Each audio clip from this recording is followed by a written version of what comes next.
أما باب التحذير وبيان ما عنده من الغلط والانحراف فهذا واجب على الكفاية يقوم به المتأهلون لذلك. نعم. ويبينون ذلك بالطريقة المناسب وبالأسلوب الحسن والعلمي. نعم.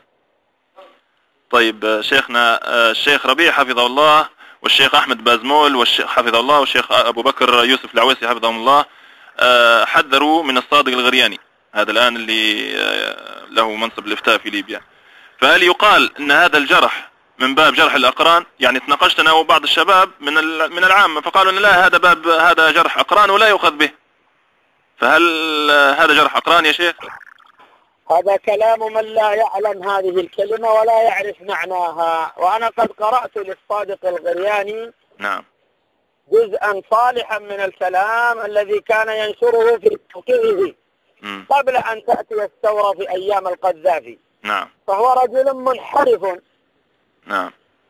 اي نعم. ولو تقلد الإفتاء نعم ما دام على هذا فهو منحرف عدو لدود للسلفية وللدعوة السلفية. والله يصف ولو تقلد الإفتاء. نعم. الله يصف السلفيين يا شيخ بأنهم متشددين ومتعصبين.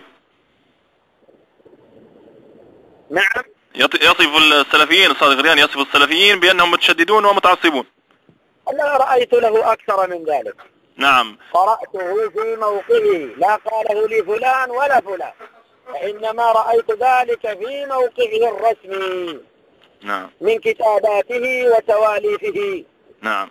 مما يدل على أنه منحرف، وانحرافه لا يرفعه عنه كونه تولى في هذا الوقت.